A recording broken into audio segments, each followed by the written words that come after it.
Okay, as I continue to work on this, I'm going to turn on and off the filming so that you don't watch me endlessly draw things. But one of the things that now that I've got some things layered on here, is a challenge sometimes as you're drawing. I'm going to zoom in here a moment, is that when you're drawing, if I just drew this light yellow, and if I want to draw this darker yellow, if I get too close to a shape that I've already drawn, let's see if it will just naturally happen. I'm drawing this yellow around here. And then notice what just happened.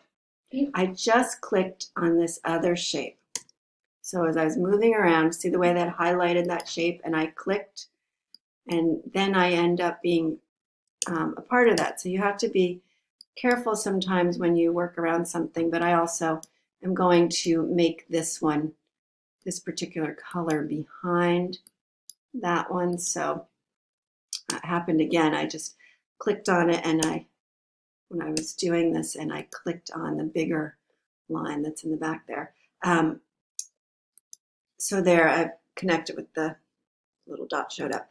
So one of the things that you may want to do if you're working on something and you're getting that happening a lot is you can just select that shape and you can lock it, lock that selection.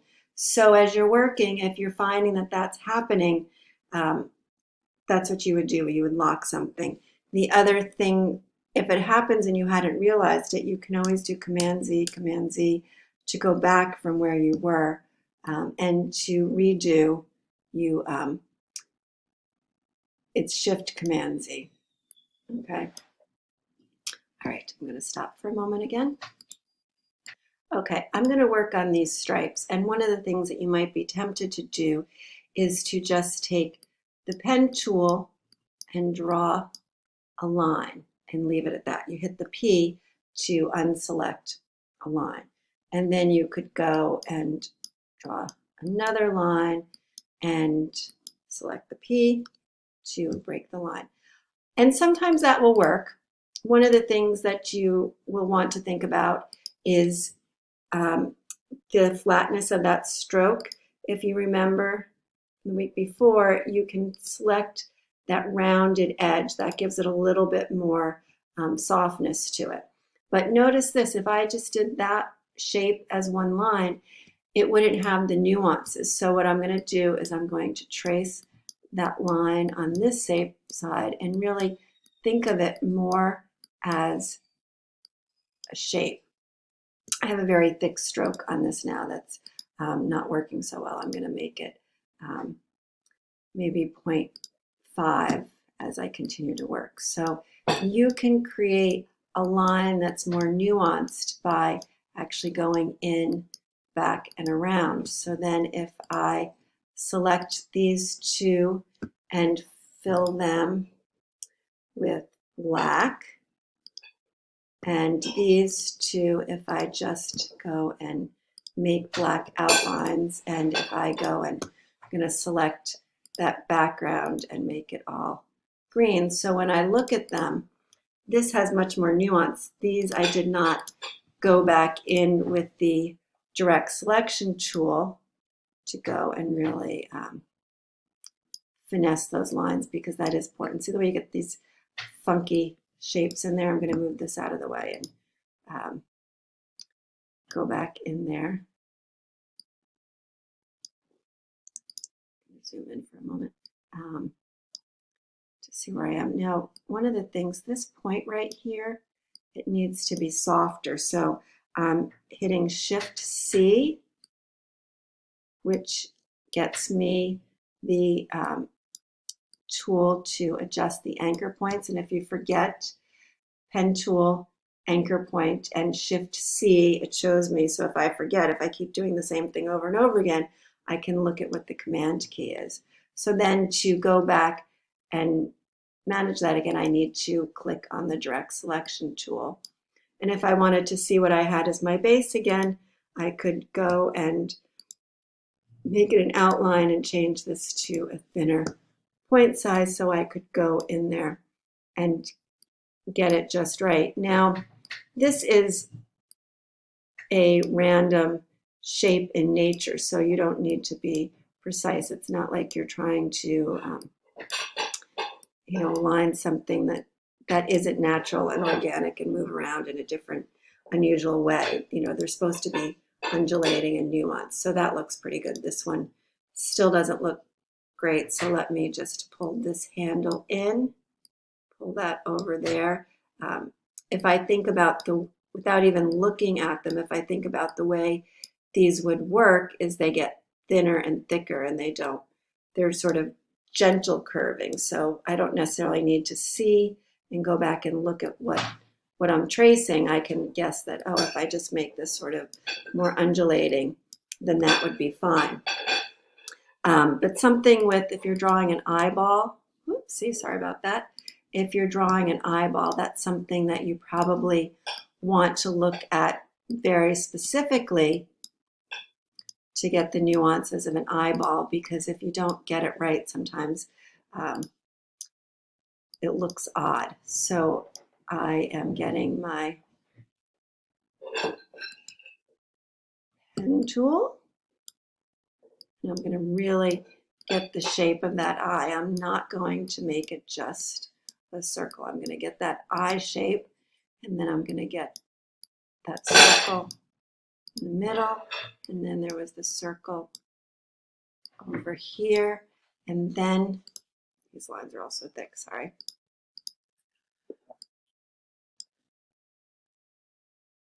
And then there's the white of the eye, which is more of a gray, so I want to get that shape right as well.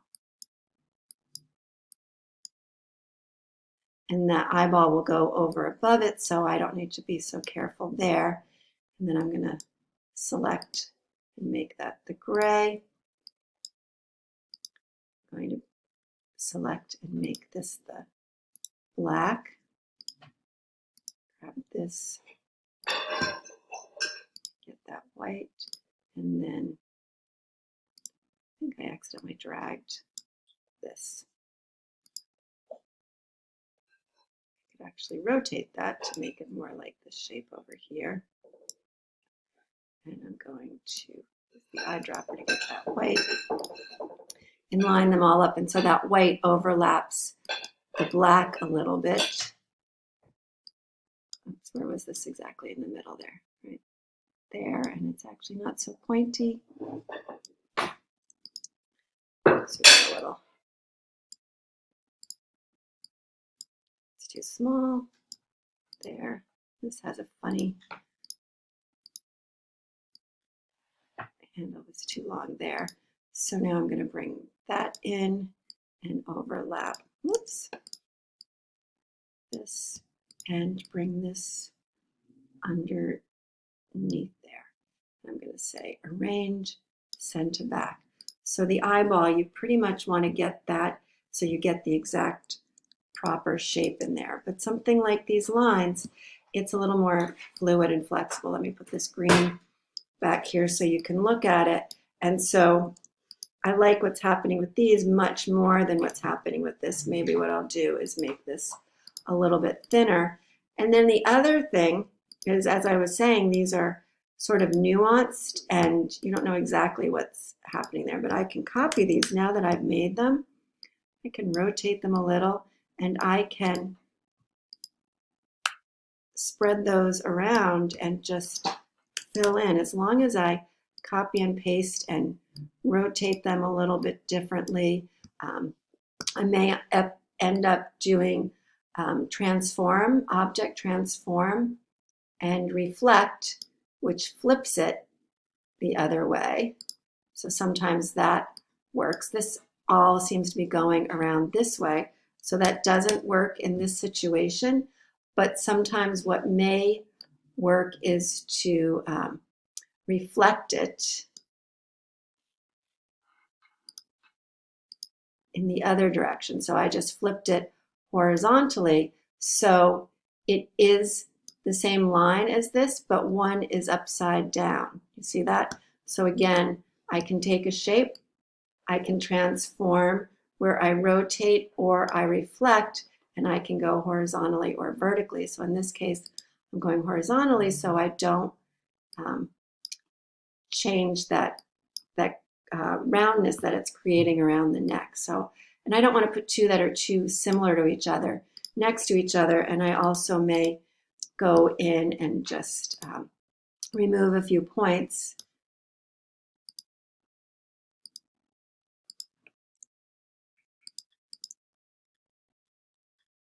so that it does look a little different. And so then I can copy all of these, copy, paste, and move them around. So I don't want you to be working endlessly. I want you to work strategically so that it's so you get the right look, but you're not spending hours and hours working on this. If you start to look at different pictures and posters that you see in the environment, you may notice that if you look for some shape and you see it again and again, and maybe they've changed the color, or like if you see a picture of like supermarket and all the cans on the shelf, they may make a couple cans draw the one thing and switch it and turn it a little bit and nuance it. And so then I start to get that patterning there. Okay, I'm going to put you on hold again and work on this some more. Okay, two things that came up as I was working away. You know, I started out tracing this whole bird with this medium color here. So while I was working, I realized, you know what, this background of this tail really should be black. So I drew this black, which will go behind all of these. And the reason why you might be wondering, why is it so important to have that? Well, you see, I've drawn all these shapes, and there's these areas where they don't necessarily overlap, and there's little bits of black that fall in there. So this black now will go right in here, and I will send it to the back. So I've been tracing all these different shapes, and so there's some areas where they're not completely touching, and something like this might look a little awkward. So now I'll go back in there and work on this, and maybe actually this piece should be on top. So sometimes it's arranging the layers. So this one I'm going to arrange and bring to front, and I'm just going to grab some of these curves and clean up that little space of black that's showing through there. Sometimes that's fine, sometimes it's not. You know, something like this, it probably should be aligned with this a little bit more, so I can just, oops, I hit the arrow key to move that, and it moved it too big a jump. So there's little cleaning up of things like that. And then I had traced this shape right here for this head. I thought, oh, I'll just use this yellow, but now I'm looking at it and I think, you know, I really like this brighter yellow, and this is a much lighter yellow. So what I'm going to do is copy it and paste it. And then if you remember, when you go here to the pen tool, you get the delete. So I can delete. If you don't click on the point just right, you get this message, so you can say okay. So you can ignore it from the future, because if it doesn't work, it doesn't delete your point. You don't need to keep seeing the message and closing it. So now I have this yellow that will go here. I didn't actually get the size of that perfect, so I'll go and noodle that. And then for here, I want this to be a deeper yellow, so I can go and select this, and make it maybe that yellow, and then bring it in to here and send it. It's already to the back. I have to send it to the back to show those stripes. And this one also I need to send to the back, but I'm going to grab this one at the same time so they both go to the back, so that I can still see what's happening here. I think I need to bring this in a little bit more so this lighter yellow is showing up there, and align those properly. And then in the end, I would bring my green in here and arrange and send to the back for that. And Look how nice that eye looks because we spent time working on that.